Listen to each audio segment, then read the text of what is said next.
పరలోక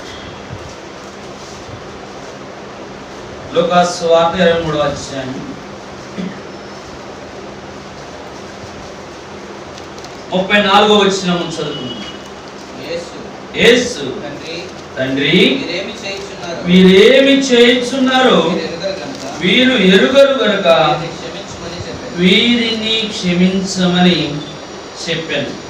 ఇక్కడ యేసయ్య శిలువలో మొట్టమొదటిగా మనం ఇందాక విన్న శాస్త్రవేత్త గురించి, మరి యేసయ్య ఎంత శ్రమల గుండా వెళ్తూ తనను నిందించి తనను హింసించి కొరడాలతో కొట్టి అసలు నిష్కారణంగా కారణం లేకుండా చేతనే వంకలు పెట్టుకొని మనుషులు కుదుర్చుకొని అంతమొందించాలి, చంపివేయాలని నిర్ణయం తీసుకొని కొంతమందిని రెచ్చగొట్టి అంతమందిని యేసయ్యను ఒంటరివాణ్ణి చేసి శిక్షలకు గురి చేసిన దాన్ని బట్టి రావడానికి యేసయ్య వేసిన మొట్టమొదటి మెట్టు పరలోకమందున్న తండ్రి ప్రవచనాలు తన ప్రజల ద్వారా యెషయా భక్తుడు దావీదు ఇలాగా తన సేవకుల ద్వారా దేవుడు ముందే పలికించాడు. అయితే గొప్ప విషయం ఏంటంటే తెలుసా, మనం ఒక్కొక్కసారి అమ్మగారు 20 నిమిషాలు 25 నిమిషాలు అని చెప్పినా ఒక్కొక్కసారి నేను చెప్పే విధానంలో సమయం గడిపేస్తాం, ఎక్కడో చోట తప్పిపోతాం, మా సేవకు చెప్పిన తప్పిపోతాం. దేవుడు అలాగూ కాదు, మనలాగా కాదు. ఆయన గొప్ప దేవుడు. ప్రతి దానికి విలువనిస్తూ తండ్రి మాటకి విధేయతనిస్తూ యెషయా గ్రంథము 53వ అధ్యాయం 11-12 వచనాలు చదువుకుందాం. ఈ ప్రవచనాల ద్వారా యేసయ్య శిలువలో పలికిన మొట్టమొదటి ప్రార్థన, చేసిన ప్రార్థన, పలికిన మాట మన జీవితానికి ముందే పలికిన యెషయా భక్తుడు. యేసయ్యకు యెషయా ప్రవక్తకు 700 సంవత్సరములు గ్యాప్ ఉన్నది. 700 సంవత్సరములు అంటే మనం 70 ఏళ్ళు ఉన్న వాళ్ళని మనం చూడలేము. నాకు 40 ఏళ్ళు వస్తున్నాయి, నాకంటే 70 ఏళ్ళు ఉన్న వాళ్ళని నేను ఈరోజు చూడలేము కొంతమందిని. కానీ 700 సంవత్సరములు పలికిన మాటను ఆయన తూచా తప్పకుండా సమయం, ప్రతిదానికి తగిన సమయం వచ్చేసరికి ఆ సమయానుకూలంగా నడుచుకోవటం యేసయ్య అలవర్చుకున్నాడు. 12 ఏళ్ళప్పుడు మందిరానికి వెళ్ళాలి, అలాగే చిన్న వయసులో మందిరానికి వెళ్ళాలని ప్రతి విషయాన్ని ఆయన నెరవేర్చుకుంటూ వచ్చాడు. యెషయా గ్రంథం 53వ అధ్యాయం 11వ వచనం 12వ వచనం చదివి, అతడు తనకు కలిగిన వేదనను చూచి తృప్తి నందును, నీతిమంతుడైన నా సేవకుడు జనుల దోషములను భరించుచు తనకున్న అనుభవ జ్ఞానము చేత అనేకులను నిర్దోషులుగా చేయును. కావున గొప్పవారితో నేను అతనికి పాలు పంచిపెట్టేదను, ఘనులతో కలిసి అతడు కొలసము విభాగించుకొను. ఏలయనగా మరణము నొందునట్లు అతడు తన ప్రాణమును దారబోసెను. అతిక్రమము చేయవారిలో ఎంచబడిన వాడైన అనేకుల పాపం భరించుచు తిరుగుబాటు చేసిన వారిని గూర్చి విజ్ఞాపనము చేసి, ఇదే యేసయ్య శిలువలో చేసిన ప్రార్థన.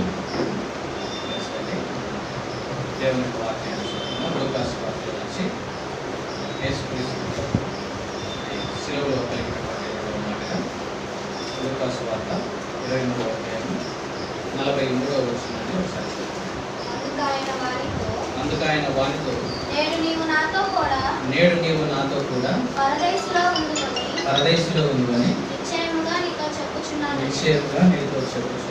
అని. మనం ఇక్కడ చదువుకున్నటువంటి వాక్యంలో ఇద్దరు దొంగల మధ్య ఆయన వేలాడుతూ ఉన్నట్టుగా మనం వాక్యంలో చూస్తున్నాం. వాస్తవంగా ఈ ఇరువురు కూడా మొదటగా మత్తయి సువార్తలో ఉంటుంది, వాళ్ళిద్దరూ ప్రభువును దూషించారు, ఇద్దరూ అవమానపరిచారు. అయితే ఉన్నట్టుండి ఒక వ్యక్తి మార్పు చెందినట్లుగా మనం చూస్తాం. అక్కడ మార్పు చెందడానికి గల కారణం ఏమై ఉంటుంది అంటే, ఇప్పుడు మనం విన్నాం యేసు ప్రభు ఏం చెప్పాడంటే, తండ్రి వీరిని క్షమించండి, వీళ్ళు ఏం చేస్తున్నారో తెలియదు కనుక వీళ్ళని క్షమించండి అన్న ఆ మాట. వాళ్ళెన్ని కొడుతున్నా తిడుతున్నా ఆయన సహించుకుంటూ ఉన్నటువంటి ఆ సహనం, ఆ ఆ గుణం, ఆ ప్రేమ ఏదైతే ఉందో అది ఒక దొంగను ఆకర్షించేది. కనుకనే అతడు మార్పు చెందటమే కాదు, మరొక దొంగతో అంటున్నాడు. ఏమంటున్నాడంటే, రే మనకైతే ఇది తగ్గిందేరా,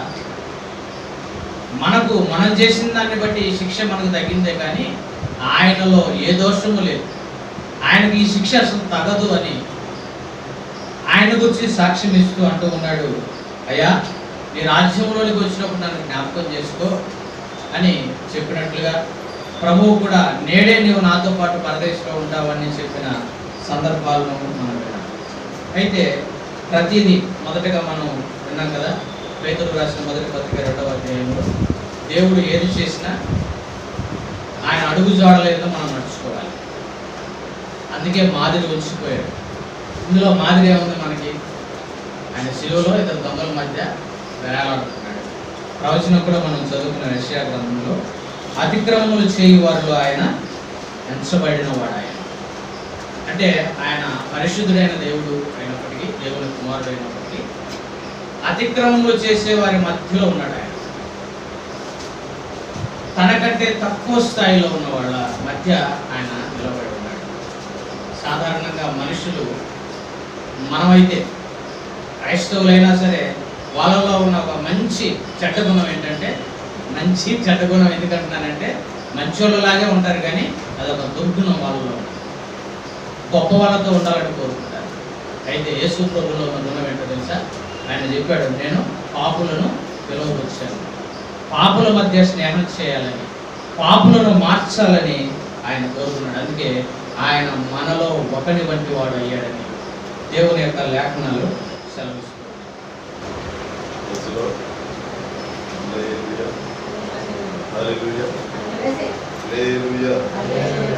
ప్రభువు లోకరక్షకుడైన యేసుక్రీస్తు పరిశుద్ధ నామములో అందరికీ పరిశుద్ధ గ్రంథంలో నుండి ఒక మాటను తెలుసుకుందాం. ఈ దగ్గర ఉన్న పరిశుద్ధ బైబిల్ గ్రంథంలో యోహాను సువార్త 11వ అధ్యాయం 26వ వాక్యాన్ని మనం చదువుదాం. యోహాను సువార్త 11వ అధ్యాయం 26వ వాక్యాన్ని మనం చదువుదాం. యేసు తన తల్లియు తాను ప్రేమించిన శిష్యుడును దగ్గర నిలుచుండుట చూచి, అమ్మా ఇదిగో నీ కుమారుడు అని తన తల్లితో చెప్పాను. తర్వాత అక్కడ కళ్ళు మూసుకుందాం, ప్రార్థన చేద్దాం. ప్రేమ కలిగిన తండ్రి, పరిశుద్ధుడైన దేవ, పరిశుద్ధ నామానికి స్తోత్రములు. ఈ మధ్యాహ్న కాలపు సమయంలో అయా, మీకు సిలువ వేయబడిన ఈ దినము, వేసిన ఈ దినము, కొంత సమయము మీకు ముచ్చటించడానికి బట్టి స్తోత్రాలు. కల్వరి గిరిలో, కల్వరి సిలువలో మీరు పడిన బాధ, వేదన, దుఃఖమును ప్రజలందరూ తెలుసుకోవడానికి మాదిరి కలుపుగా మీరు ప్రభువా కలిగిన మాటలు ఈ సమయంలో ప్రభువా ఇదిగో మేము ఆలోచిస్తూ ఉన్నప్పుడు ప్రభువాని వాక్యము స్థిరపరచమని ప్రార్థన చేస్తూ, నిలబడిన వాడు, ఒట్టివాడు, మట్టివాడు, దేనికి పనికిరాని వాడు, కానీ మీరే మాతో మాట్లాడమని ప్రార్థన చేస్తూ యేసు నామములో ప్రార్థిస్తున్నాను పరమ తండ్రి. ఆమేన్. పరిశుద్ధ గ్రంథంలో భక్తుడు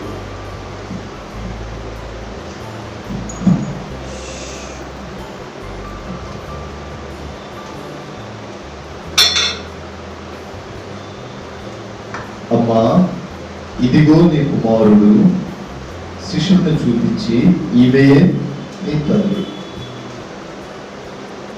మూల వాక్యాలను చదువుకుందాం. సామెతల గ్రంథము 10వ అధ్యాయం 1వ వాక్యంలో ఒక మాట ఉంటుంది.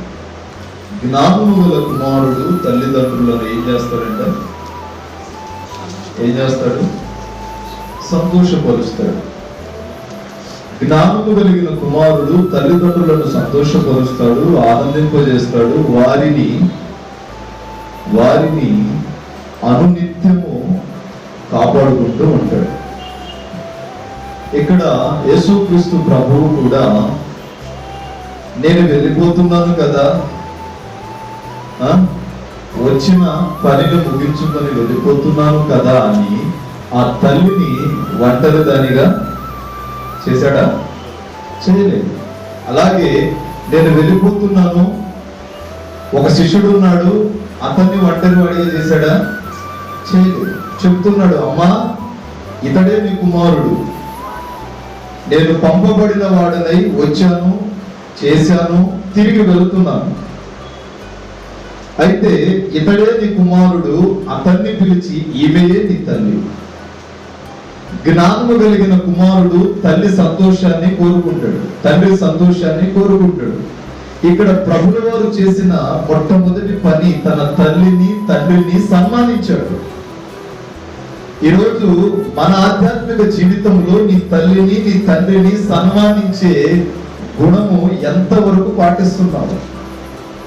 ఆయన మాదిరికరంగా మాదిరి పురుషుడై మనకు నేర్పిస్తున్న మాట, ముందు నీ తల్లిని తండ్రిని సన్మానించు. అమ్మా ఇదిగో నీ కుమారుడు. తన తల్లిని ఒంటరి వాడిని చేయలేదు, తన సహోదరుని ఒంటరి వాడిగా ఎంచలేదు. ఇదిగో ఈమె నీ తల్లి. ఈరోజు నీ ఆధ్యాత్మిక జీవితంలో నీ తల్లిదండ్రులను ప్రేమిస్తున్నావా? నవమాసాలు మోసి లోకం ఎరుగని నిన్ను లోకానికి తెలియపరిచి ఈరోజు ఒక ఉన్నత స్థానంలో ఉంచిన నీకు రేపటి దినాన వాడు కంటికి కనబడట్లేదు. ఇక్కడ యేసుక్రీస్తు ప్రభు చేసింది, తన తల్లిని దూషించలేదు, హేళనపరచలేదు, నెట్టివేయలేదు. నేను వెళ్తున్నానే అని తన తల్లిని ఒంటరి వాణిగా పెంచలేదు. ఏం చేశాడు అంటే తన తోడుని, తన ఆశ్రయాన్ని కలుగ చేశాడు. ఇదిగో నీ తల్లి, ఇతడే నీ కుమారుడు. ఈరోజు ప్రభువు తన సమక్షంలో మనలందరినీ పిలిచి చెప్తున్నాడు, కొన్నిసార్లు నీవు అలసిపోయి వచ్చిన ఎక్కడికి వచ్చి చేరుతావు? ఇంటికే వస్తావు.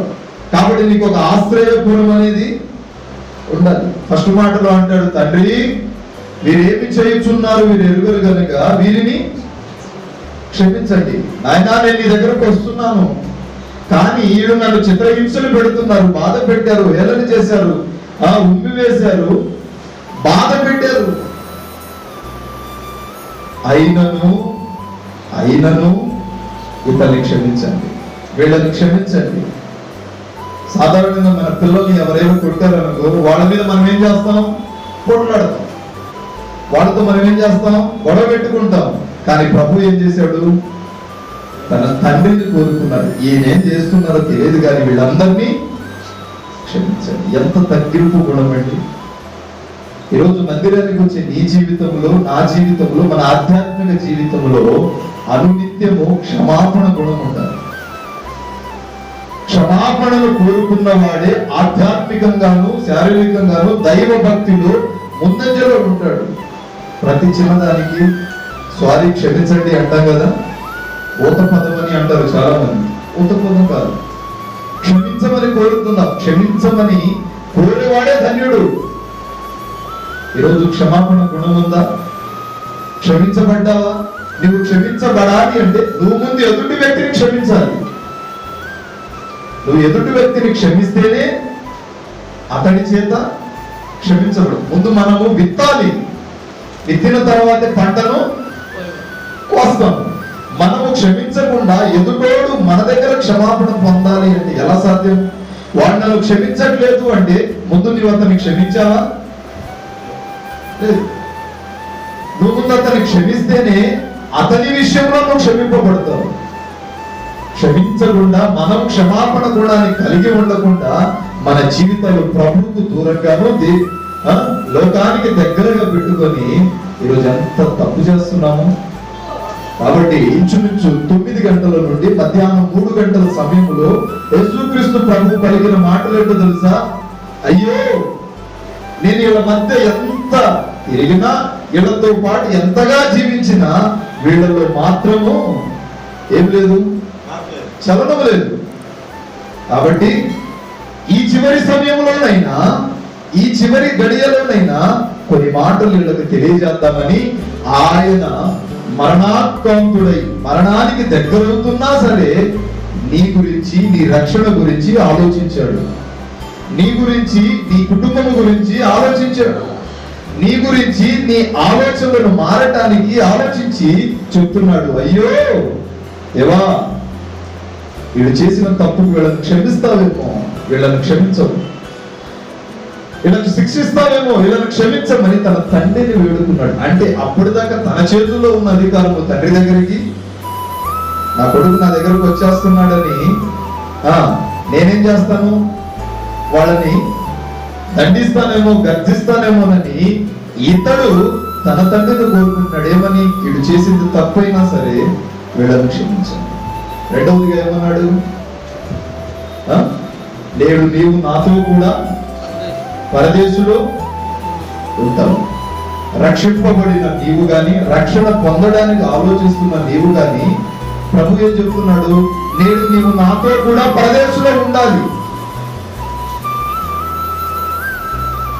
ప్రభుని అడుగుతున్నావా? ప్రభువా, నేడు నేను రేపు నీతో కూడా పరదేశంలో ఉంటానా? నేను నీతో పరలోక రాజ్యంలో ఉంటానా? ఆ 1000 ఏళ్ల పెళ్లి విందులో యుగయుగాలు జీవించే ఆ తరుణములో నేను నీతో ఉంటానా? మానవుడు బ్రతికితే ఇంచుమించు 20 సంవత్సరాలు, అధిక బలం ఉంటే 40 సంవత్సరాలు, లేకపోతే 70 సంవత్సరాలు.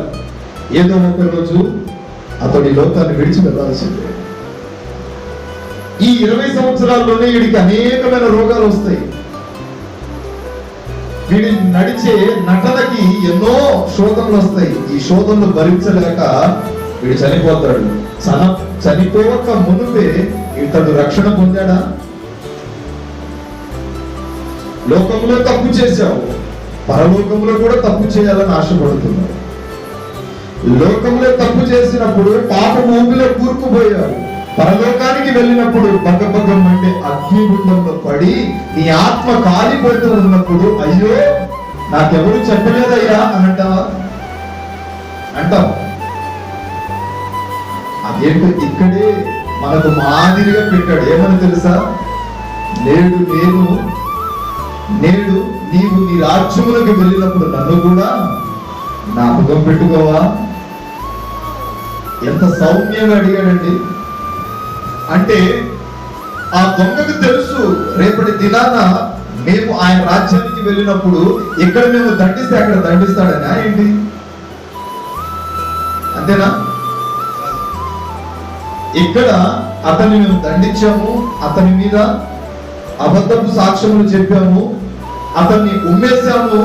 అక్కడికి వెళ్ళిన తర్వాత ఆయన మమ్మల్ని దండిస్తాడు అనుకున్నాడేమో. అడుగుతున్నాడు, అయ్యా నేడు నీవు రేపు నీ రాజ్యములకు వెళ్ళినప్పుడు నన్ను కూడా గుర్తుపెట్టు. చాలాసార్లు మనం అంటాం, అంటే ఊత పదంగా చెప్తాం, ఎవరైనా మనకు సహాయం చేసినా చేయకపోయినా మమ్మల్ని అప్పుడప్పుడు చూడండి, గుర్తు పెట్టుకోండి, మేమున్నామనే సంగతి గుర్తు పెట్టుకోండి. సాధారణంగా యేసు ప్రభువు కుడివైపునున్న దొంగను దేవుడు నీవు కూడా నా రాజ్యంలో ఉంటావని ఎందుకు చెప్పాడంటే, మనిషి చనిపోయిన వెంటనే పరలోకానికి వెళ్ళడు. మొట్టమొదటిసారిగా మనిషి చనిపోయిన వెంటనే పాతాళ లోకానికి వెళ్తాడు. అయితే ఇతడు భూలోకమందు చేసిన పనులన్నిటిని గురించి సాక్ష్యం ఇవ్వాలి. సాక్ష్యం ఇవ్వటానికి దేవుడు ఇతనితో చెప్తున్నాడు. ఇతనికి ఆల్రెడీ మారు మనసు కలిగింది. ఏమని? నన్ను నీ రాజ్యంలో గుర్తు పెట్టుకో. తన సహోదరుడితో చెప్తున్నాడు, మనము చేసిన పనికి ఇది మనకు శిక్ష, కానీ ఇతడు ఏ పాపము ఎరుగని వాడు, పాపం అంటని వాడు, ఇతడికి శిక్ష వేయటానికి అధికారం. అయితే చెప్తున్నాడు, ఆ దొంగ రేపు నీ రాజ్యంలోకి వెళ్ళినప్పుడు నన్ను జ్ఞాపకం చేసుకోమన్నాడు కదా. అందుకు ప్రభు, నేడు నీవు కూడా నా రాజ్యంలో ఏం చేస్తావు? ఇప్పుడే విన్నారు కదా రెండో మాట. నేడు నీవు నాతో కూడా రాజ్యంలో పరదేశంలో ఉంటావు అన్నాడు. ఎందుకు ఒప్పుకున్నాడు తెలుసా? ఎందుకు ఒప్పుకున్నాడు ప్రభు అంటే, పత్రికల్లో అంటాడు, పరలోకములకు మనం సాక్ష్యం చెప్పాలి. నీ గురించి ఒక వ్యక్తి సాక్ష్యం చెప్పాలి. ఇప్పుడు యేసు ప్రభు గురించి సాక్ష్యం చెప్పడానికే ఈ కుడి వైపున ఉన్న దొంగను ఎన్నుకున్నాడు. ఇతడు భూమి మీద ఉన్నప్పుడు ఏ పాపము చేయలేదు, ఏ నేరము చేయలేదు, ఏ అతిక్రమము దాచిపెట్టుకోలేదు, ఎవరిని హాని చేయలేదని సాక్ష్యం ఇస్తే అప్పుడు ప్రభువు పరలోకానికి వెళ్తాడు. తన తండ్రి సింహాసనం మీద కూర్చుంటాడు. దానికోసం ఈ దొంగని దేవుడు చెప్పాడు, నీవు రేపు పరదేశులో ఉండాలి. ఇది చెప్తున్నాడు మూడో మాటగా, అమ్మా ఇదిగో నీ కుమారుడు, ఇతడే నీ కుమారుడు, సహోదరుడా, శిష్యుడా, ఈమె నీ తల్లి. చెప్తున్నాడు, నీ తల్లిదండ్రులను ముందు సన్మానించమని మాదిరిగా గుర్తు చేస్తున్నాడు. ఎంతవరకు సన్మానిస్తున్నావు? నోటికి వచ్చినట్టు మాట్లాడుతాం.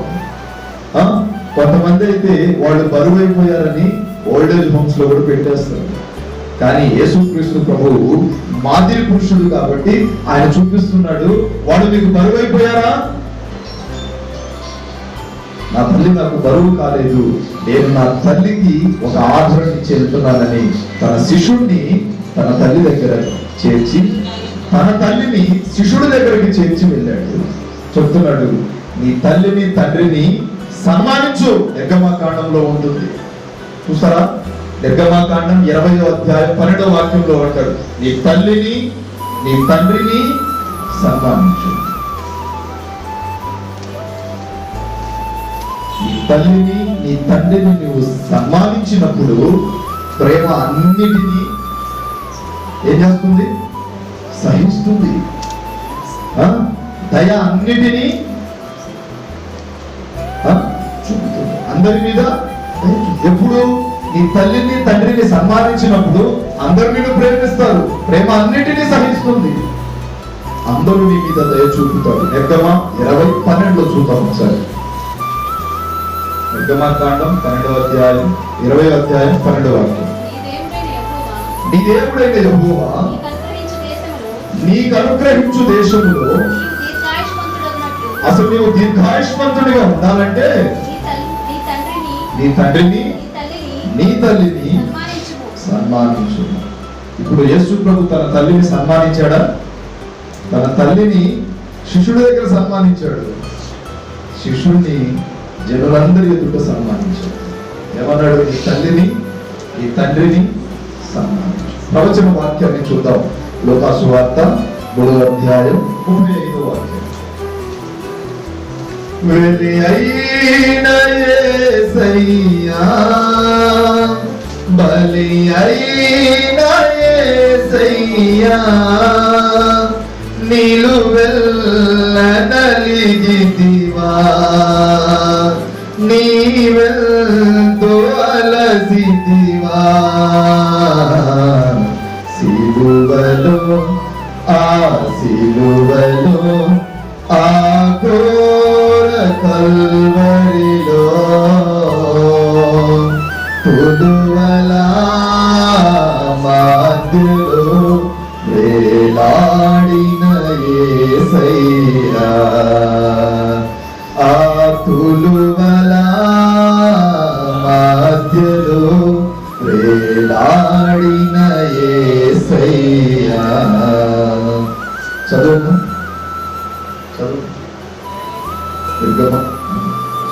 లూకాసు వార్త 3వ అధ్యాయం 35వ వాక్యం. నాహోరు సెరూగు రయకు, కొంచెం గట్టిగా చదువుతారా? రయా పెలిగకు, పెలిగ హెబెరుకు, హెబెరు షెలహుకు, షెలహు కేయానుకు, కేయానును అర్పక్లదకు,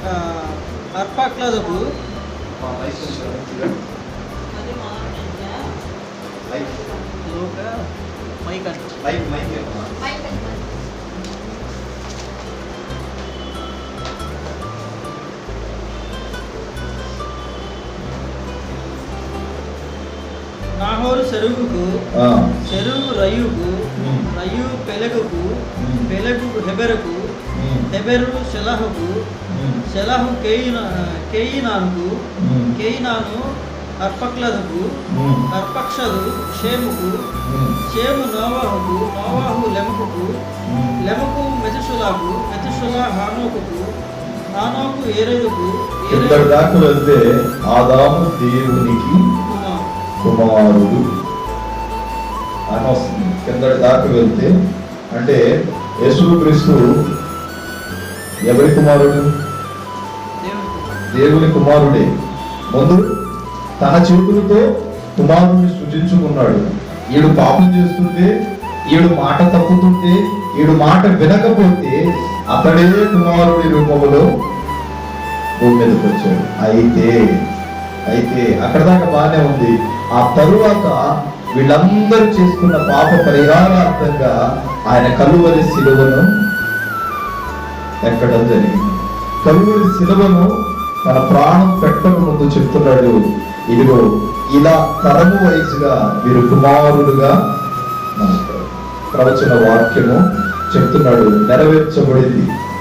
ఆదాము దేవుని కుమారుడు, అయితే యేసుక్రీస్తు కూడా దేవుని కుమారుడు. చూద్దాం 4వ మాట, మత్తయి సువార్త 27వ అధ్యాయం 46వ వాక్యం.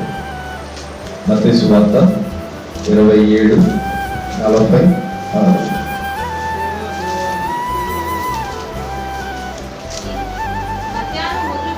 మధ్యాహ్నం మొదలుకొని 3 గంటల వరకు ఆ దేశమంతటిలో ఇంచుమించు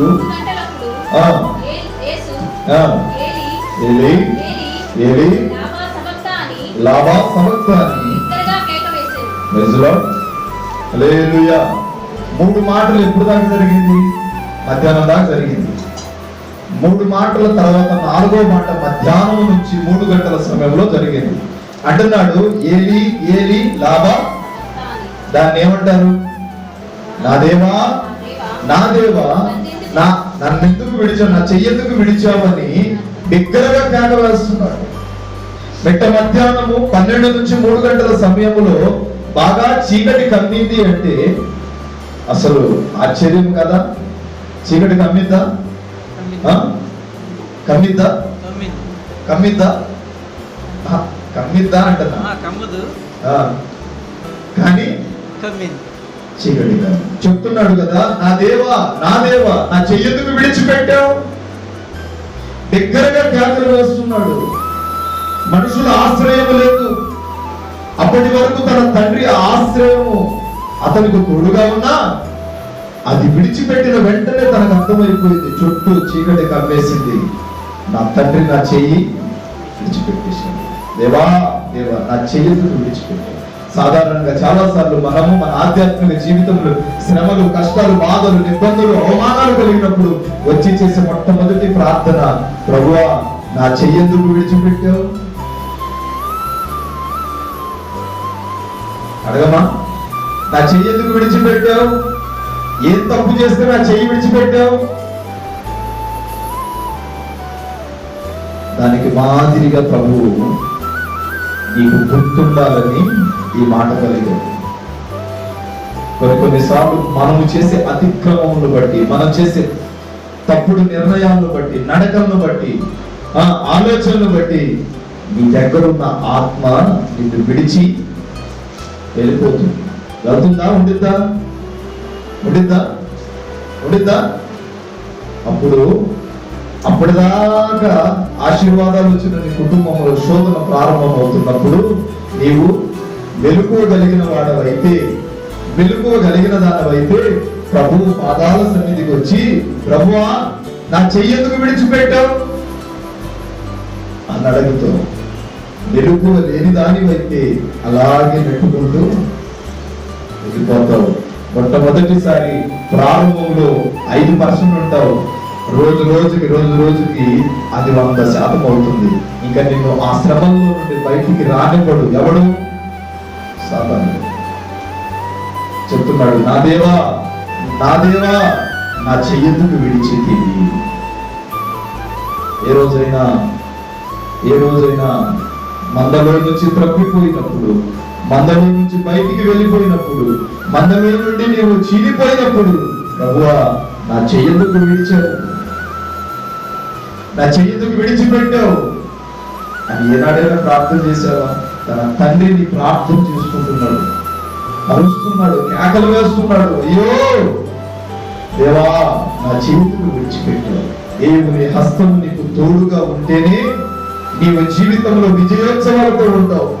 దేవుని హస్తం నీకు దూరం అయిపోయింది వెంటనే నీ జీవితానికి దగ్గరయ్యేది సాతానుగాడు. దేవుడే తన తండ్రి ఆశ్రయాన్ని కోరుకుంటున్నాడు. అయ్యా నా చేతులు విడిచిపెట్టావు.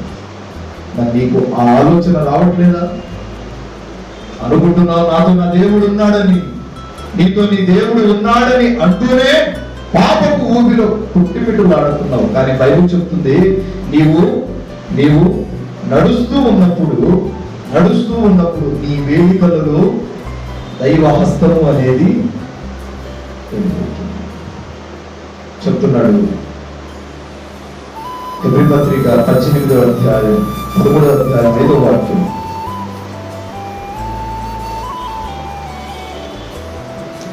ఎబ్రీ పత్రిక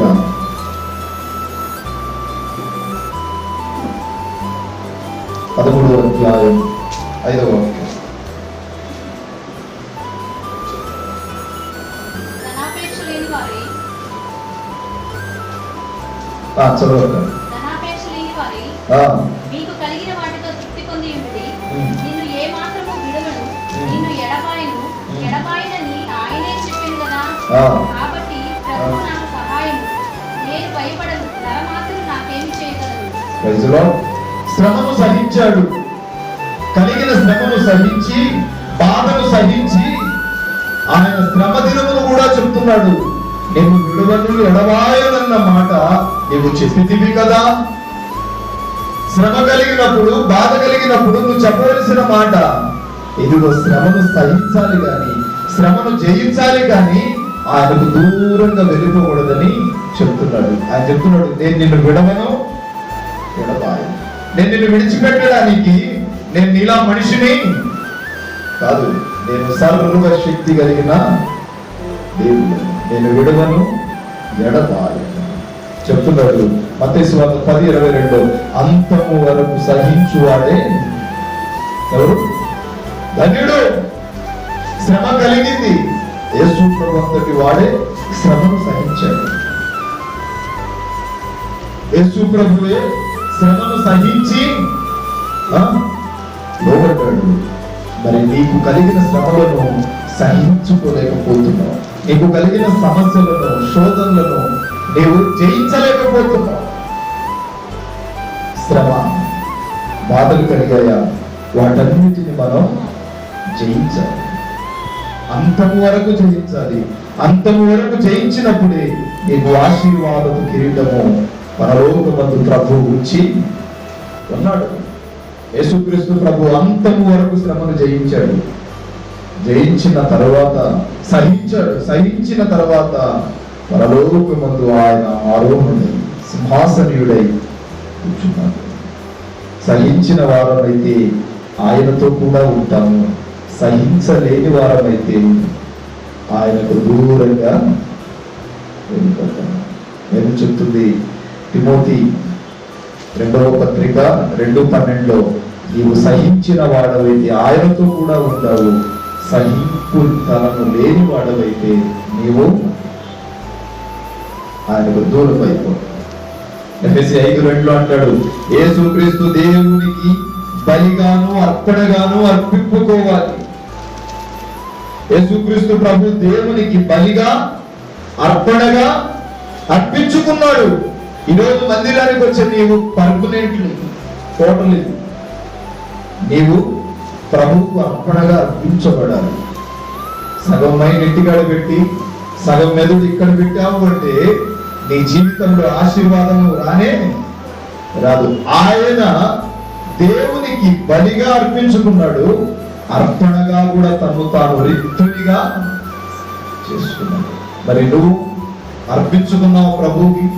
ప్రభువా ఏమి చేసినా ఎలా నడిచినా నీతోనే, చావైనా బ్రతుకైనా ఈ జీవితాంతము నీ పనిలోనే ఉంటానన్న అర్పణ ఇలా ఉందా? ఉంటే నీవు ధన్యుడు, ధన్యురాలు. ఆయన తన తండ్రికి బలిగా అర్పణగా అర్పించుకున్నాడు. మరి నా పరిస్థితి ఏంటి చెప్తున్నాడు. నా దేవా నా చెయ్యెందుకు విడిచిపెట్టావు? నన్ను ఏనాడైనా ప్రభు దగ్గర అడిగావా? నా చేతులు విడిచిపెట్టావు.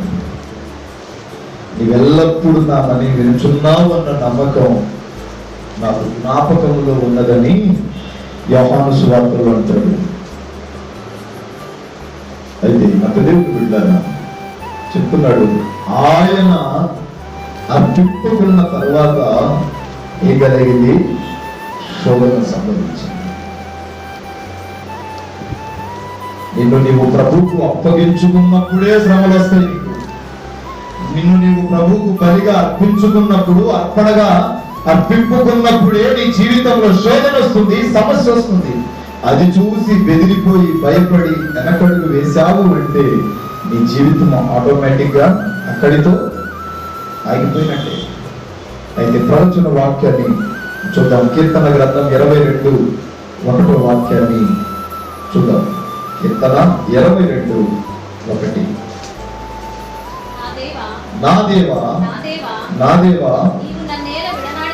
నీవు నన్ను ఎలా విడనాడితివి? నన్ను రక్షింపక నా ఆర్తధ్వని వినక నీవెల నాకు దూరంగా ఉన్నావు. ఇప్పుడు చెప్పు, నువ్వు నన్ను విడిచిపెట్టేశావని ప్రార్థన చేస్తావు. కానీ దేవుడు అంటాడు, నా ఆర్తధ్వని వినక నీవెల నాకు దూరంగా ఉంటావు. కాబట్టి మూడో మాటగా చెప్పాడు, ఆదరించాడు. తల్లిని శిష్యుడిని ఏం చేశాడు? ఆదరించాడు. నాలుగవదిగా శ్రమ సంభవించినను ఆ శ్రమను జయించాడు. కానీ ఆయన దిగజార లేదు. సాధారణంగా మన ఆధ్యాత్మిక జీవితంలో దిగజారిపోతూ ఉంటాం, భయపడిపోతూ ఉంటాం. అప్పుడే నీకు దేవుని వాక్యము గుర్తుకు రావాలి. కాబట్టి ఈ మాటలు ప్రభు మీ వినికిడిలో ఉంచునుగాక. ఇప్పటివరకు మనం 4 మాటలు ఉన్నాం. శిలువ మీద యేసు ప్రభు చెప్పిన ప్రతి మాట కూడా మనల్ని నడవమని, ఆ విధంగా నడవమని మనకి హితోపదేశం చేస్తున్నాడు. ఎట్లా హితోపదేశం చేస్తున్నాడంటే మామూలుగా ప్రసంగాలు కాదు, మాటలు కాదు. అది ఏంటంటే రక్తం కారుతూ ప్రాణం పోయే పరిస్థితిలో చెప్తున్నాడు. అంటే ఎంత వేదనతో, ఎంత కష్టంతో, ఎంత బాధతో చెప్తున్నాడు. అటువంటి పరిస్థితుల్లో ఆయన చెప్పినటువంటి ఏ ఒక్క మాటను కూడా మనం ఏమాత్రం నిర్లక్ష్యం చేయకూడదు.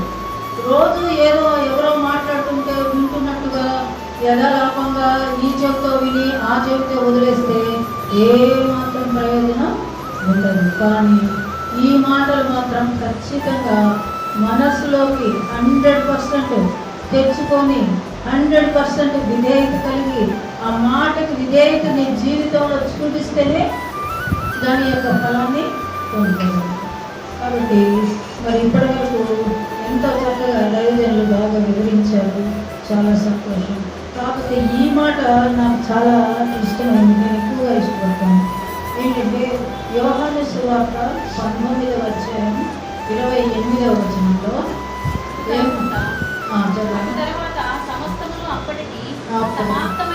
సమాప్తమైనదని ఎరిగి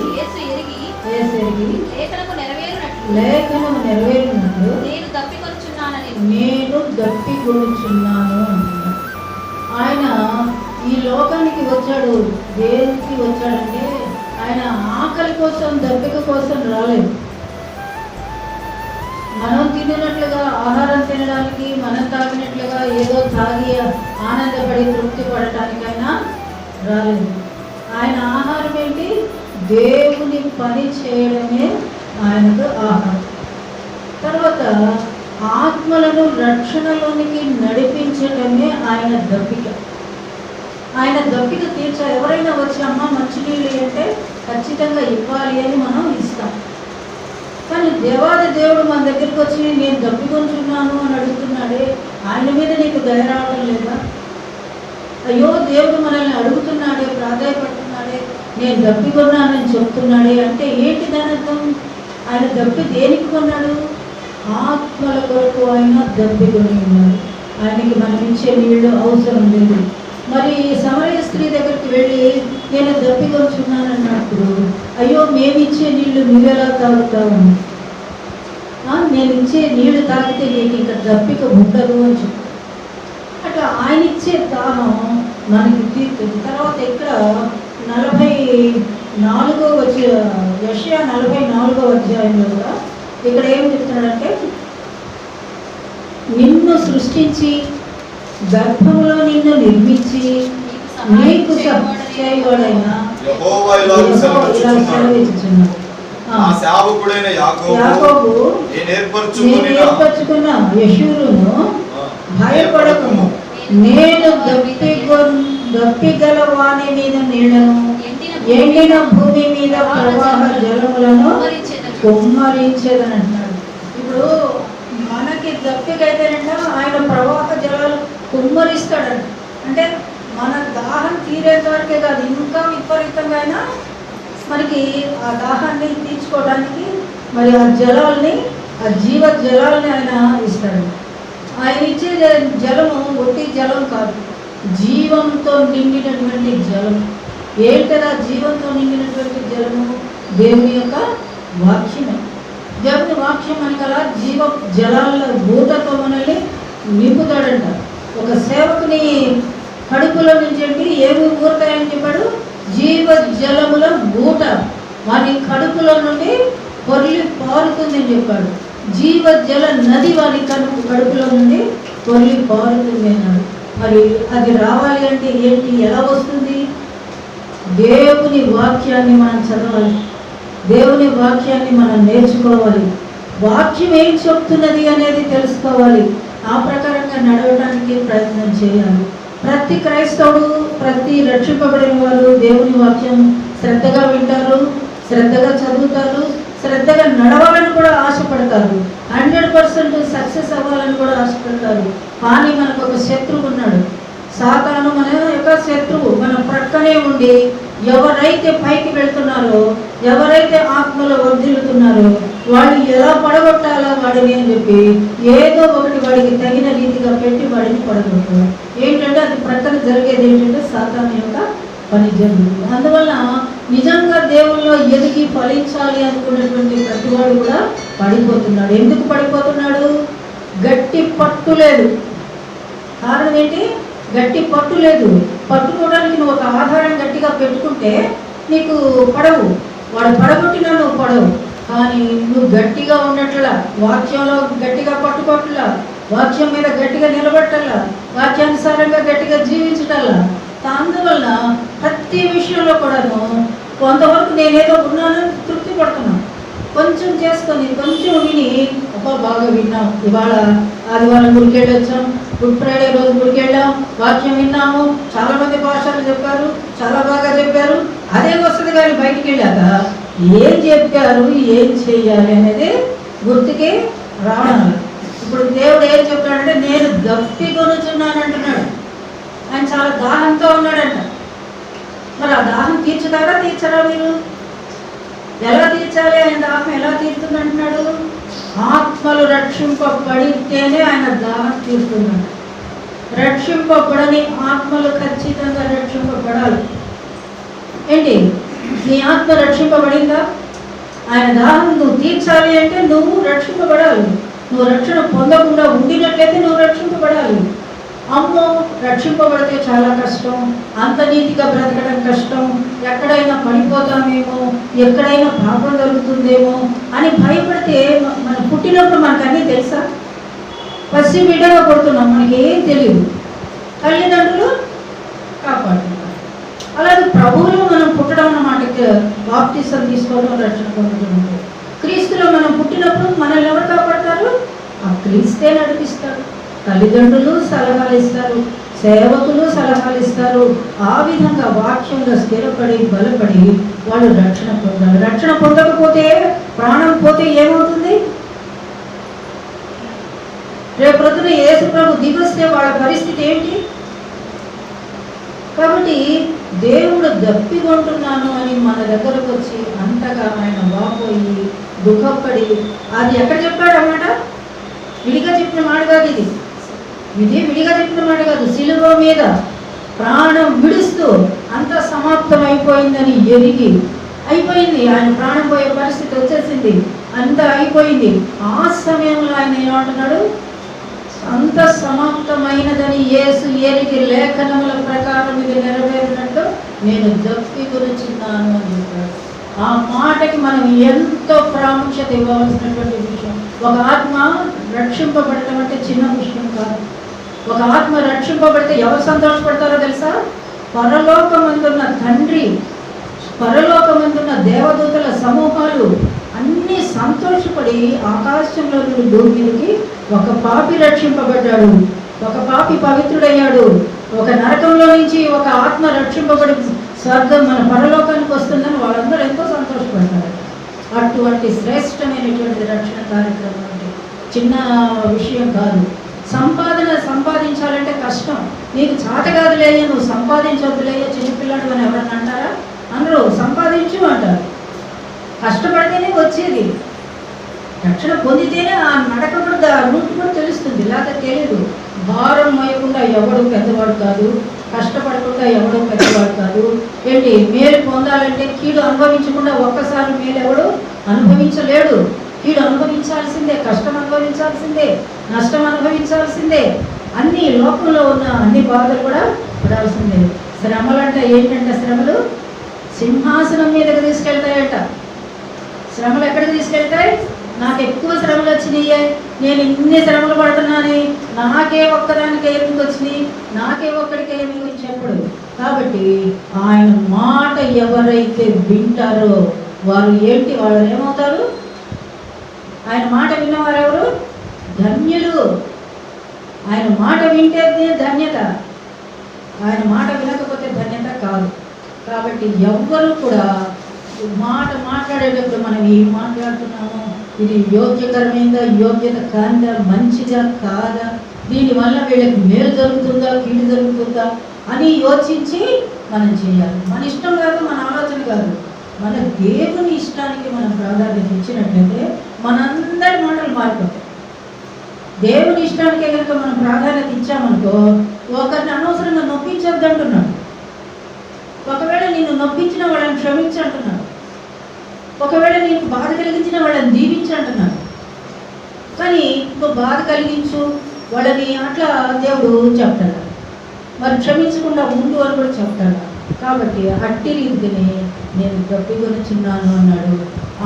ఆ దప్పిగొని వారికి ఏమి ఇవ్వాలి? నీళ్ళు ఇవ్వాలి. నీళ్ళు అంటే ఏంటి? ఆత్మలు. కాబట్టి మరి ఇక్కడ యేసు ప్రభు వారు నేను దప్పిగొనుచున్నానని ఎవరికి చెప్పారు? ఎవరికి చెప్పారు? ఇక్కడ ఉన్న మనకందరికీ కూడా ఇప్పుడు చెప్తున్నారు. అప్పుడు ఆ శిలువ దగ్గర ఉన్న వారితో సర్వలోకానికి దృష్టిలో పెట్టుకొని చెప్పాడు. కానీ ఇప్పుడు ఇక్కడ ఉన్న ప్రతి వారికి కూడా నేను దప్పిగొనుచున్నాను, నా దాహం తీర్చండి అని చెప్తున్నాడు. కాబట్టి అంతేకాకుండా మనం కనుక తప్పుకుంటే ఆయన దాహం ఇస్తానన్నాడు. అంతేకాకుండా ప్రవాహ జలాలు కృమ్మరిస్తానన్నాడు. కాబట్టి మనకి దప్పికొని మనము దప్పికొని ఉండాలి. ఆత్మల కోసం ఆలస్యండి.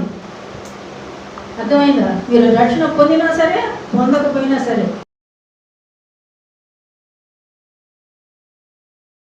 ఎవరి దగ్గరికి వెళ్ళాలి?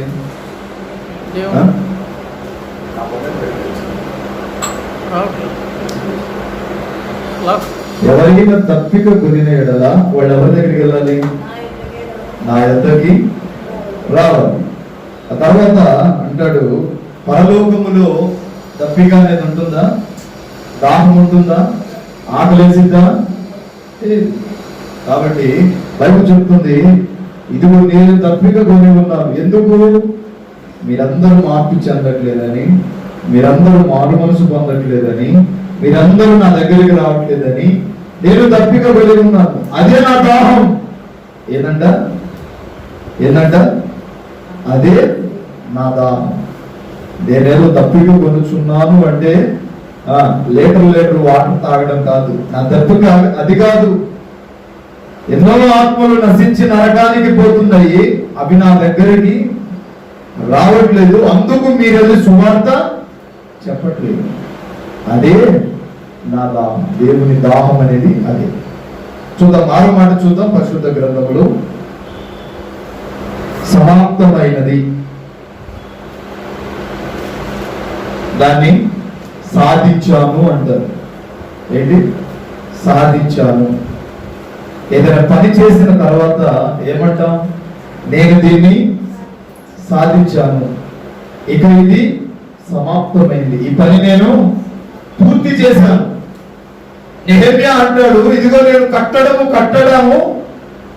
కట్టడాన్ని కట్టే పనిలో సమాప్తము చేశాను, ముగింపు చేశాను. చూద్దాం, యోహాను సువార్త 19వ అధ్యాయం 30వ వాక్యంలో ఈ మాట ఉంటుంది. యేసు ఆ చిరకను పుచ్చుకోవు సమాప్తమైనదని చెప్పి తల వంచి ఆత్మను అప్పగించెను. నెహెమ్యా 6:15 ఉంటుంది. ఒకసారి చదువుతారా? నెహెమ్యా 6:15.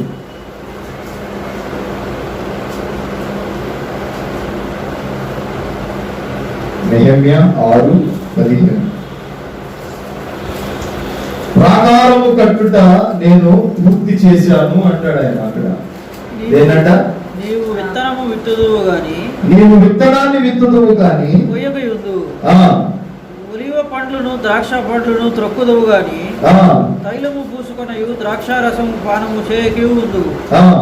ఏలయనగా మీరు ఒమ్రి నియమించిన కట్టడలను ఆచరించుచు, అహాబు ఇంటి వారు చేసిన క్రియలన్నిటిని అనుసరించుచు, వారి యోచనలను బట్టి నడుచుచున్నారు కనుక నా జనులకు రావలసిన అవమానమును మీరు పొందగా మిమ్మును భీతి పుట్టించు జనులుగాను పట్టణ నివాసులను అపహాస్యాస్పదముగాను చేయబోతున్నాను. చాలు, ఇంటికి చదువుకోండి. 2వ వచనంలో అంటాడు, నీవు నాకు అప్పగించిన పనిని నేను సంపూర్ణము చేశాను అంటాడు. అంటే కట్టడలను కట్టమన్నావు, నేను కట్టాను. ప్రాకారమును కట్టమన్నావు, నేను కట్టి తిని. ఈరోజు సమాప్తమైనది. నేనే ఆదియు అంతమై ఉన్నవాణ్ణి, ప్రారంభపు వాణ్ణి నేనే, ముగింపు వాణ్ణి నేనే. ప్రారంభించేది నేనే పనిని, దాన్ని ముగించేది కూడా. చాలా మంది అంటారు తండ్రి, కుమారుడు, పరిశుద్ధాత్ముడు. ఎంతమంది? ముగ్గురా? ముగ్గురేనా? ఒకడే ముగ్గురుగా వచ్చాడా? ముగ్గురు కాదు కదా, ముగ్గురు మనుషులు కాదు కదా, ఒక్కడే ముగ్గురుగా ఏ సమయానికి ఆ సమయానికి భూమి మీదకి వచ్చాడు.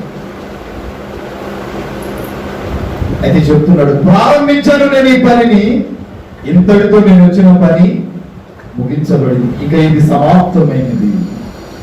కలువరి శిలువలో పెట్టి మధ్యాహ్నం మాట్లాడుతున్నాడు, నా తండ్రి నన్ను పంపించిన రీతిగా నేను భూమి మీదకి వచ్చాను, వీరి పాప పరిహారార్థమై కలువరి శిలువలో నలగబట్టబడ్డాను, ఇదిగో ఇక ఇది సమాప్తము చేయబడింది. అంతము వరకు సహించు, వాడు ధన్యుడు అన్నాడు కదా. ఇదిగో సమాప్తమైన ఈ సమయమున ఇదిగో అంతమై ఉన్న నేను ప్రారంభపు వాడను, ముగింపు వాడను. చూస్తారన్నమాట. ప్రకటన గ్రంథం 21వ అధ్యాయం 67వ వాక్యం. ప్రకటన 21:67 లేదా 27? చదువు. గొర్రెపిల్ల యొక్క జీవగ్రంథమందు రాయబడిన వారి నిర్దోషమైన ఏదైనను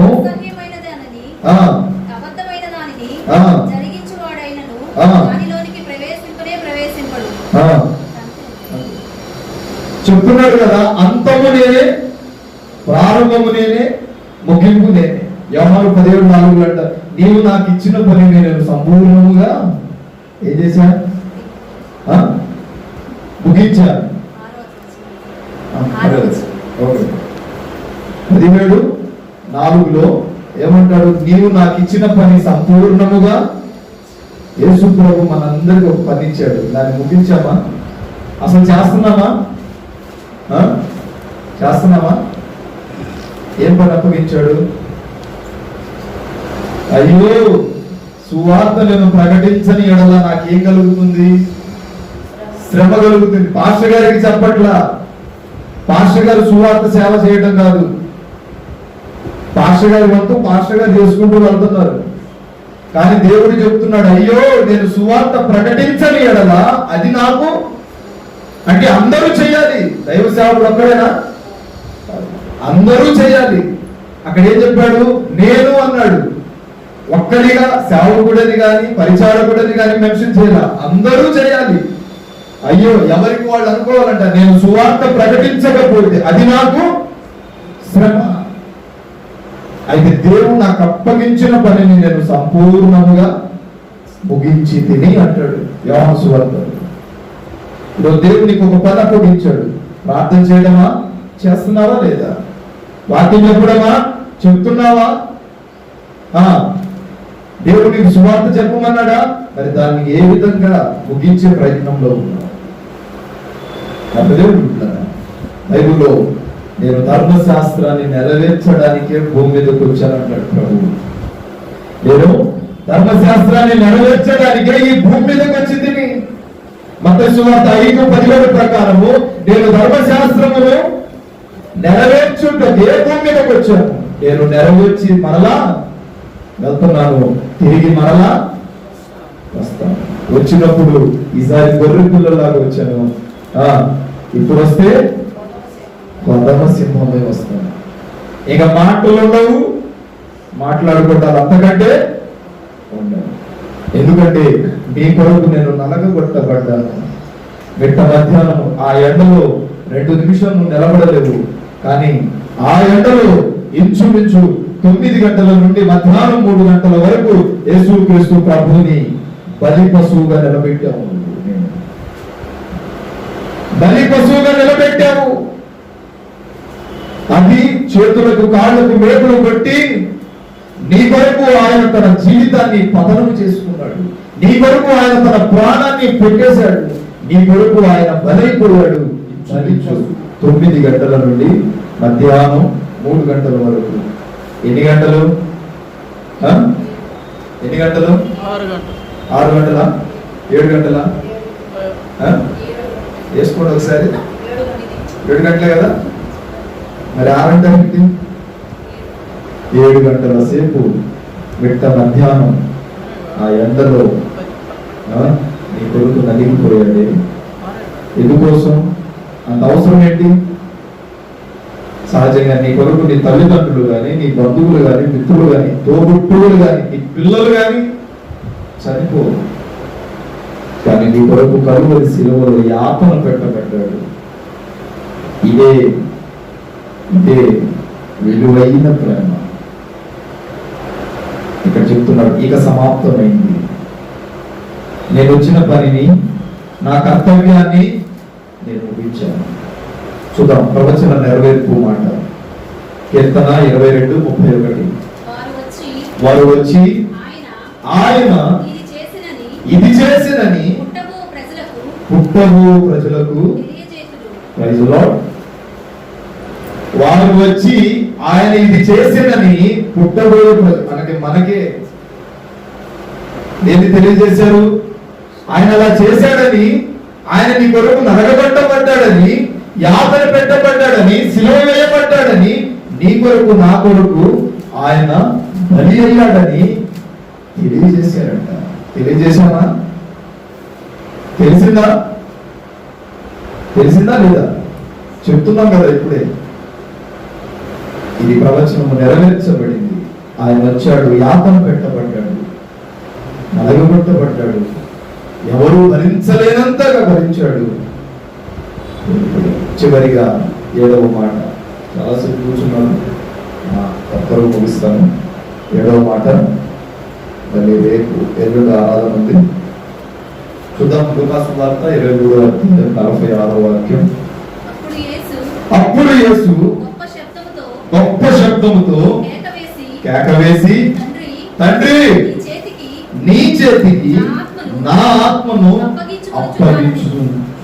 అప్పగించుకుంటున్నాను నీ చేతికి, నా ఆత్మను అప్పగించుకున్నాడు. నమ్మి బాప్తీసం పొందిన వాడు పలకవలసిన మొట్టమొదటి మాట ఏంటో తెలుసా? తండ్రి, నా ఆత్మను నీ చేతికి అప్పగించుకుంటున్నాను. నువ్వు ఎలా చెప్తే నేను అలా నడుస్తాను. మరి నువ్వెలా చెప్తున్నావు? నువ్వెలా నడుస్తున్నావు? దేవుని చిత్తానుసారంగా నడిచేవాడు ఆత్మ ఎవరికి ఇస్తాడు? దేవునికే ఇస్తాడు. నువ్వు దేవుని చిత్తానుసారంగా నడుస్తున్నావా? నీ చిత్తానుసారంగా నడిచి ఆయనకు దూరం అయిపోయి ఆయనకి ఇవ్వవలసిన ఆత్మను శత్రువు ఉన్నాడు కదా, ఎవరు? అపవాదికి ఇస్తున్నావా లేదా దేవుడికి ఇచ్చావా? దేవుడు ప్రశ్నించుకో. ఆయన చెప్తున్నాడు కదా, మన పాపముల నిమిత్తము యేసుక్రీస్తు ప్రభువు ఏమయ్యాడు? అప్పగింపబడ్డాడు. ఎవరి పాపం? ఆయన చేసుకున్న పాపం అది. ఆయన దాచుకున్న అతిక్రమం వల్ల మన పాపముల కొరకు ఆయన అప్పగింపబడ్డాడు. గలతీ 1:4 ఈ మాట ఉంటుంది. మన పాపముల నిమిత్తం యేసుక్రీస్తు అప్పగింపబడ్డాడు. అయితే యేసుక్రీస్తు దేవునికి తను తాను అప్పగించు. ఆయన ఏ విధంగా అయితే అప్పగించుకున్నాడో మనము కూడా ఆయనకు మనలనే అప్పగించుకోవాలి. నిన్ను నీవే దేవునికి అర్పణగా అర్పించుకోవాలి. అప్పుడే నీ జీవితం ఆశీర్వాదకరంగా మారుతుంది. ఆయన దూషించక వ్యతిరేకించక దేవునికి అప్పగించుకోవాలి. నువ్వేం చేస్తావు?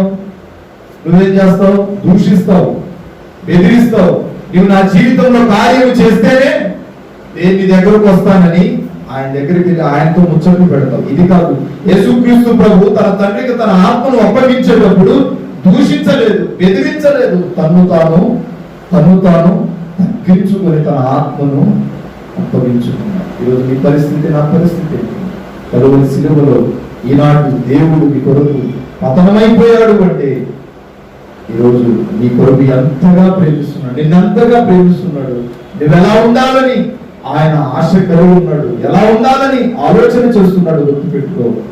దేవుడు చెప్తున్నాడు. మొట్టమొదటిది ఏం చెప్పాడు? మొట్టమొదటి మాట ఏం మాట? తండ్రి, వీరేమి చేయుచున్నారో వీరు ఎరుగరు కనుక వీరిని క్షమించండి. రెండవది వినబడట, నేడు నీవు నాతో కూడా పరదేశంలో ఉండవు. రాముడు అక్కడ చూడండి, అక్కడ బోర్డు కూడా పెట్టారు. మూడో మాట, అమ్మా ఇదిగో నీ కుమారుడు. తన సహోదరుని శిశువుని పిలిచి ఇదిగో ఈమె నీ తల్లి. నాలుగో మాట, దేవా నా దేవా నా చెయ్యెందుకు విడిచితివి. ఐదో మాట, నేను దప్పిక దొరుకుతున్నాను. 6 ఇక సమాప్తమైంది. మీరు అంటారు కదా, పనికి వెళ్ళి వచ్చిన తర్వాత ఒక పొలం కాంట్రాక్ట్ తీసుకొని మిరపకాయలు కోసారనుకో, ఈ రోజుతో దీన్ని ముగించేశాను, సమాప్తము చేశాను, అమ్మయ్య అంటారు. కానీ దేవుడు అమ్మయ్య అంద, ఇంకా మన వైపు చూసి ఏడుస్తూనే ఉన్నారు. ఇంకొంచెం సేపు నా దగ్గరకు వస్తాడేమో అని ఆశపడ్డాడు. ఇది సమాప్తమైందని తను వచ్చిన పనిని ముగించుకొని నమ్మకంగా తన తండ్రికి తన ఆత్మను అప్పగించుకున్నాడు. 7వ మాట, తండ్రి నా ఆత్మను నీ చేతికి అప్పగించుకుంటున్నా. 7వ మాటకు ప్రవచన నెరవేర్పు. 1 కొరింథీయులకు రాసిన పత్రిక 7వ అధ్యాయము 11వ వాక్యాన్ని చూద్దాం. కీర్తన గ్రంథం 31:5. కీర్తన 31:5.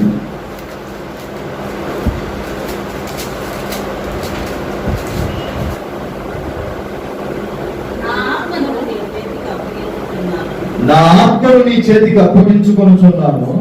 యెహోవా నన్ను విమోచించువాడవు నీవే అన్నాడా? ఎవరు రాశారు కీర్తన? ఎవరు రాశారు?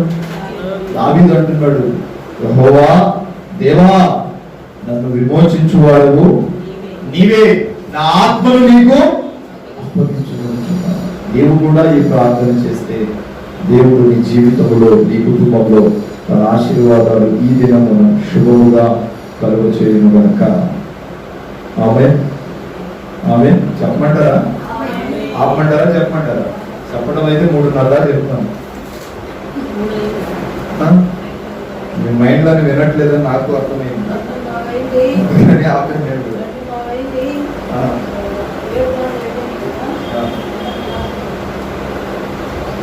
వస్తారా?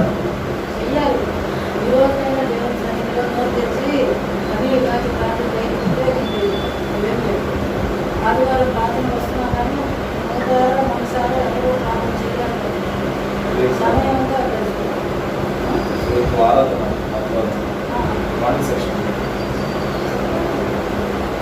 వచ్చే ఆదివారం ఉదయం 9 గంటలకి ఆరాధన ప్రారంభించబడుతుంది. ఈస్టర్ పండుగ కదా, నాకు 3 చోట్ల ఆరాధనలు ఉన్నాయి. ఉదయం 9 నుంచి 12కు ముగించబడుతుంది. ఎర్లీ మార్నింగ్ 9 గంటలకు. పండగ రోజే కదా, అంతగా పనులే ఉండవు. పండగ అయిపోయిన తర్వాత, ఆరాధన అయిపోయిన తర్వాత వెళ్ళి మన సంబరాలతో అంబరాలు చేసుకోవచ్చు. కాబట్టి ఉదయం 9 గంటలకి ఆరాధన ప్రారంభించబడుతుంది. 40 నిమిషాలే వర్తమానం ఉంటుంది. పాటలు, ఆరాధన, సాక్ష్యంతో కార్యక్రమం ముగించబడుతుంది. 9ంటికి వస్తే 12 గంటలకు ముగించేసి ఎవరిళ్ళకు వాళ్ళు పండగ రోజు వెళ్ళిపోదాం. ఉదయం 9 గంటల నుండి మధ్యాహ్నం 12 గంటల వరకు ఆరాధన రేపు ఆదివారం ఉంటుంది. నెక్స్ట్ సండే యథావిధిగానే ఆరాధన జరిగించబడుతుంది. గమనించండి, మీ పుస్తకం అనే మెదడులో ఒకసారి రాసుకోండి. ఎందుకంటే మీ అందరికి ఫోన్లు చేయాలంటే మా దగ్గర కాంటాక్ట్స్ నెంబర్స్ లేవు. కాబట్టి ఒకసారి మెదడు అనే పుస్తకం మీద రాసుకోండి. 9ంటికి చెప్పాము కాబట్టి 9 గంటలకే రావాలి. మహా దూరం నుంచి వచ్చేవాళ్ళు అయితే ఓ 10 నిమిషాలు అటు ఇటు. 9ంటికి చెప్పామని ఆరాధన అయిన తర్వాత 11 గంటలకు వచ్చారు అంటే మిమ్మల్ని యేసు ప్రభు చూసుకోవాలి. ఎందుకంటే యేసు ప్రభు పునరుద్ధానుడైన రోజు కాబట్టి ఆ రోజు కూడా మనం సమయం పాటించలేదు అంటే ఇది మీ ఇష్టం. సరేనా? సమయాన్ని పాటించండి. ఇకనైనా యేసుక్రీస్తు ప్రభు మన కొరకు ఎందుకు చనిపోయాడు అనేది ఆలోచన చేయండి. ఇంటికి వెళ్ళిన తర్వాత ఈ రోజు గుడ్ ఫ్రైడే అయిపోయిందిలే అనుకోకుండా ఒకసారి చెప్పిన మాటలు జ్ఞాపకం చేసుకోండి. మనం పరీక్ష హాల్కి వెళ్ళాలి అంటే కొన్ని మాటలు, కొన్ని క్వశ్చన్స్ మనకు వచ్చి ఉండాలి. ఆ క్వశ్చన్కి సమాధానం వస్తేనే క్వశ్చన్ని ఫుల్ఫిల్ చేస్తాము. ఇప్పుడు ఎగ్జామ్ హాల్కి వెళ్తున్నాం, పరీక్ష భవనానికి వెళ్తున్నాం. పరీక్ష పెట్టినప్పుడు 10 క్వశ్చన్స్ ఇస్తారు. ఆ 10 క్వశ్చన్స్ కి 100 మార్కులు చెప్తారు. 10 క్వశ్చన్స్ లో ఏది మనం రాయలేదంటే, ఏ ప్రశ్నకు టచ్ చేయలేదంటే మనం ఏమవుతాం? పాస్ అవుతామా? ఫెయిల్ అయిపోతాం. అలాగే 7 మాటలు ప్రభు చెప్పాడు. 7 మాటలు ఒక్కడు కూడా మనం నేర్చుకోకపోతే దేవుని చిత్తము నుండి, పరలోకము నుండి వెలివేయబడతాం. అప్పుడు ఇక్కడ ఎంత అరసి గోల పెట్టుకున్నా మరలా సేవకుడు చెప్తాడు. అక్కడికి వెళ్ళి ఎంత ఏడ్చి గోల పెట్టుకున్నా ఎవరు సంజాయిసి చెప్పరు. నన్నెందుకు ఇందులో పడేసావు నువ్వు అడిగితే నీ దగ్గరకు వచ్చి చెప్పడానికి ఎవరు ఉండరు. అది అగ్ని ఆరని, పురుగు చావని, బగ మండే ఏంటది? అగ్నిగుండం. అక్కడికి పాపం చేసిన వాడే వెళ్తారు. దేవుడు సమయాన్ని దొంగలించిన వాడు వెళ్ళరు. మన ప్రభువుని నమ్ముకున్నాం కాబట్టి దేవుని సముఖంలో నడుద్దాం. దేవుడి కొద్ది మాటలు దీవించును గాక. ఆరాధన ఎన్ని గంటలకి ఆదివారం? 9ంటికి, 9 నుంచి 12 గంటల దాకా. కాసేపు కొంచెం 12:30 దాకా ఉంటుంది. అరగంట బల్లారాధన.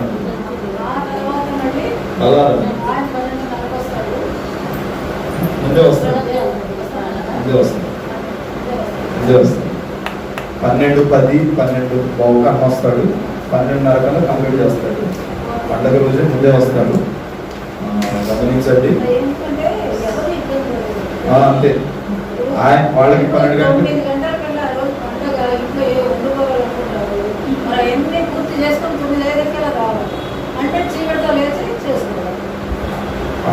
ఆరాధన యాక్చువల్గా మొట్టమొదటి స్థానం ఎవరికి ఇవ్వాలి? దేవుడికే కదా. ఆరాధన అయిపోయిన తర్వాత వెళ్ళి దేవుడికి ఇప్పుడు వచ్చిన వాళ్ళు ఇస్తారు, కానీ ఇళ్ళలో ఉన్నవాళ్ళు ఇవ్వడం అందరూ ఇస్తారు ఆలోచన. ఆత్మల సంపాదన కోసం ప్రార్థన చేయండి. మీ తోబుట్టువులు మీ వాళ్ళే రక్షింపబడకుండా వెళ్ళిపోతూ ఉంటే వాళ్ళు ముందు చేసుకుంటే తర్వాత బయట సంగతి ఆలోచించారు. మన వాళ్ళే చాలా మంది ఉన్నారు కదా, ఓ. 10,000 రూపాయలు పట్టు చీర ఆఫర్ పెట్టామనుకోండి, అందరూ లేచి పనులు చేసుకుందామా? చేయరా? పట్టు చీర కోసం ఎవరు ఆశతో ఉంటారా? అది ఆపేలేదు. ఎవరు ఉండరా? తెలిసిన మా చిరునామా బ్రదర్ బి అభిషేక్ నాయక్, నాగేశ్వరం తండా, మాచువరం మండలం, గుంటూరు డిస్టిక్. మా ఫోన్ నెంబర్ 7659018230.